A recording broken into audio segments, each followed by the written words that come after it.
Monsieur le Président, Excellences, Mesdames et Messieurs les chefs de délégation, Monsieur le Secrétaire général, je voudrais, avant de commencer, Monsieur le Président, vous adresser les chaleureuses félicitations de la délégation guinéenne pour votre brillante élection à la présidence de la 78e Assemblée générale des Nations unies. Je voudrais également, devant cette auguste Assemblée, vous assurer du soutien de mon pays. Je souhaite par la même occasion rendre un hommage mérité à votre prédécesseur, M. Sabah Korosi de la Hongrie, à M. le Secrétaire général, M. Antonio Guterres. Je le remercie pour le dévouement avec lequel il dirige notre organisation. Monsieur le Président, Mesdames et Messieurs, en venant prendre part aux travaux de la 78e section ordinaire, je voudrais m'acquitter d'un devoir, celui de vous transmettre les chaleureuses salutations du peuple souverain de Guinée. Mon pays qui continue de fonder un espoir en l'Organisation des Nations Unies pour trouver des solutions idoines aux questions auxquelles notre monde continue d'être confronté. Dans ce cadre, Monsieur le Président, nous pensons que les fondamentaux qui ont sous-tendu à la création de notre organisation doivent s'adapter aux mutations profondes de notre société. L'objectif du thème de la présente session, paix, prospérité, progrès, durabilité, est d'actualité. Évocateur et mérite une attention particulière de notre part. Épidémie de coups d'État en Afrique. Après celle de la Covid-19, le continent est frappé par celle des putsches militaires, notamment dans les pays francophones du sud du Sahara. C'est tout le monde qui le condamne, qui les sanctionne, qui s'émeut de la réapparition brusque de cette pratique que l'on croyait révolue, à juste titre. Mais j'ai envie de dire que la communauté internationale doit avoir l'honnêteté et la correction de ne pas se contenter de dénoncer les seules conséquences, mais de s'intéresser et de traiter les causes. Les coups d'État, s'ils se sont multipliés ces dernières années en Afrique, c'est bien parce qu'il y a des raisons très profondes. Et pour traiter le mal, Mesdames et Messieurs, il faut s'intéresser aux causes racines. Le putschiste n'est pas seulement celui qui prend les armes, qui renverse un régime. Je souhaite que l'on retienne que les vrais putschistes, les plus nombreux,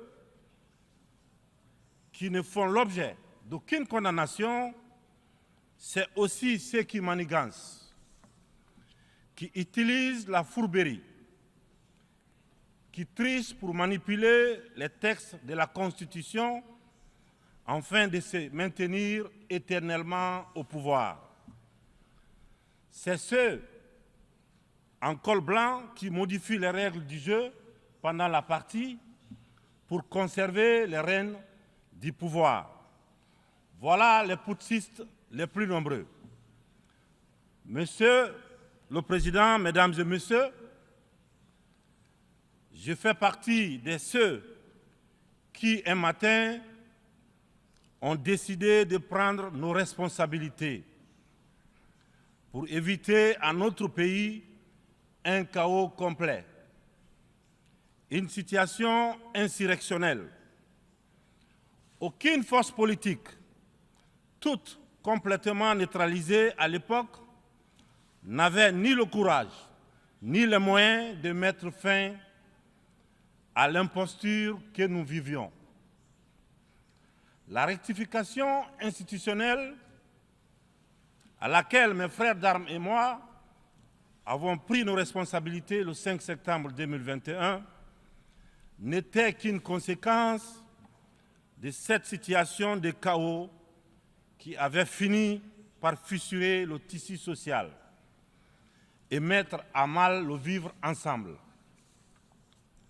Sans être exhaustif, nous pensons que les transitions qui sont en cours en Afrique sont dues à plusieurs facteurs parmi lesquels on peut citer les promesses non tenues, l'endormissement du peuple, le tripatouillage des constitutions par des dirigeants qui ont pour seul souci de se maintenir au pouvoir au détriment du bien-être collectif. Aujourd'hui, le peuple africain sont plus que jamais éveillés et décidés à prendre leur destin en main. La mauvaise répartition des richesses crée des inégalités sans fin. La famine, la misère qui rendent le quotidien de nos populations de plus en plus difficile. Ces inégalités font partie des causes des événements qui mettent en péril surtout le vivre ensemble. Quand les richesses d'un pays sont dans les mains d'une élite, alors que les nouveau-nés meurent dans les hôpitaux par manque de couveuses, il n'est pas surprenant que dans de telles conditions, nous assistons à des transitions pour répondre aux aspirations profondes du peuple. L'Afrique souffre, mesdames et messieurs. Elle souffre d'un modèle de gouvernance qui lui a été imposé. Un modèle certes bon et efficace pour l'Occident, qu'il a conçu au fil de son histoire, mais qui a du mal à passer et à s'adapter à notre réalité, à nos coutumes, à notre environnement. Hélas, j'aimerais dire que la grève n'a pas pris. Je sais que lorsque je dis cela, tout de suite, ils sont nombreux à se dire encore un bidas qui veut tordre le cou à la démocratie. Encore un soldat qui veut imposer sa dictature. Cependant, de façon très claire, sans hypocrisie, sans faux semblant, les jeux dans les jeux, nous sommes tous conscients que ce modèle de démocratie que vous nous avez si insidieusement et savamment imposé après le sommet de la Baule en France, presque de façon religieuse, il ne marche pas. Les différents indices économiques et sociaux sont là pour démontrer que ce n'est pas un jugement de valeur sur la démocratie en elle-même. Croyez-moi, bien entendu, c'est un constat, c'est un bilan. Sur plusieurs décennies d'expérimentation chaotique de ces modèles dans notre environnement, une période où il n'a été question que des outils politiques, au détriment, bien sûr, au détriment de l'essentiel, qui est l'économie, la transformation de nos matières premières sur place. Permettez-moi de pousser l'exercice de vérité un peu plus loin. Avec ma courte mais intense expérience à la gestion d'un État, la Guinée, j'ai mieux mesuré à quel point ce modèle a surtout contribué à entretenir un système d'exploitation et de pillage de nos ressources par les autres, et une corruption très active de nos élites, des leaders nationaux à qui on a souvent accordé des certificats de démocrates. Et en fonction de leur docilité ou de leur aptitude à brader les ressources et les biens de leur peuple, ou encore de leur facilité à céder aux pseudo-recommandations et injonctions des grandes puissances. Je dois d'ailleurs, dans ce sens, confesser que tout ce à quoi je fais face dépasse l'imagination. Ce sont les mêmes qui confessent la démocratie, la transparence, qui dénoncent la mauvaise gouvernance et la corruption, qui dictent les règles.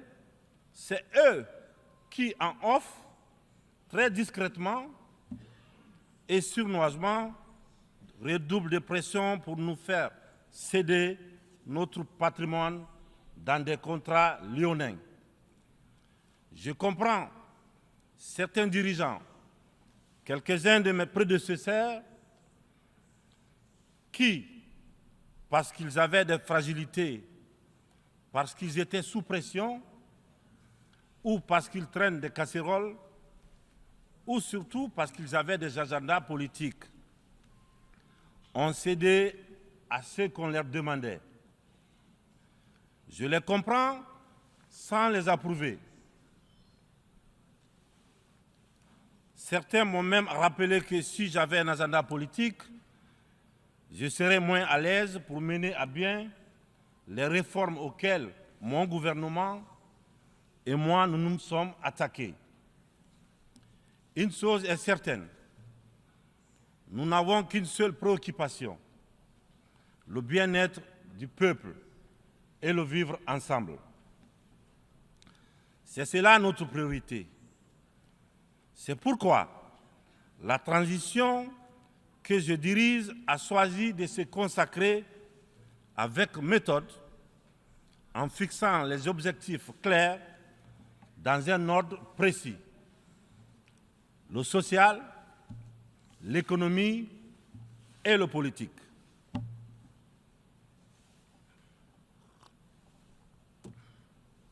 Monsieur le Président, Mesdames et Messieurs, mon uniforme, je l'ai mis au service de mon peuple. Je vous serai reconnaissant de respecter ce serment, de nous tenir à distance respectable des divisions, de toutes sortes, que beaucoup essaient de nourrir dans nos pays. Le Sahel traverse l'une des histoires les plus graves de sa très vieille histoire, mais elle a les ressorts nécessaires pour y faire face. Son sens légendaire de la diplomatie doit être libéré afin qu'ensemble, nous nous parlions sans interférence. C'est pourquoi, et pour cela, que la CEDEAO, dont la vocation était économique, doit cesser de se mêler de la politique et privilégier le dialogue. Nous, Africains, nous sommes fatigués, épuisés. des catégorisations dans lesquelles les uns et les autres veulent nous mener et surtout veulent nous cantonner. La population de l'Afrique est jeune. Elle n'a pas connu la guerre froide. Elle n'a pas connu la guerre et les guerres idéologiques qui ont façonné le monde pendant les 70 dernières années. C'est pourquoi nous, Africains, nous trouvons insultants les cases, les classements qui tantôt nous placent sous influence des Américains, tantôt sous celle des Anglais, tantôt des Français, tantôt des Chinois, des Russes et même des Turcs. Nous ne sommes ni pro, ni anti-américains, ni pro, ni anti-chinois, ni pro, ni anti-français, ni pro, ni anti-russe, ni pro, ni anti-turc. Nous sommes tout simplement pro-africains. C'est tout.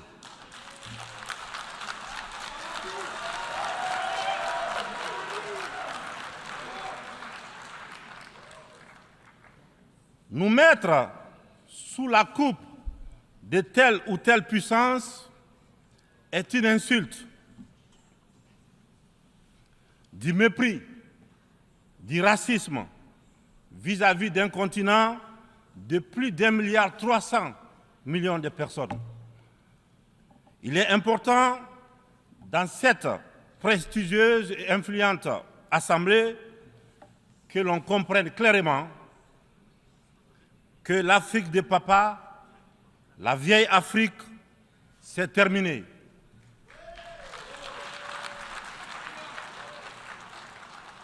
Avec une population de plus d'1 milliard d'Africains, dont environ 70% de jeunes totalement décomplexés, des jeunes ouverts sur le monde et décidés à prendre en main leur destin. Il est venu le moment de prendre conscience que les structures, les règles issues de la Seconde Guerre mondiale, en l'absence de nos États, qui n'existaient pas encore, sont obsolètes. C'est la fin d'une époque déséquilibrée, injuste, où nous n'avons pas droit au chapitre.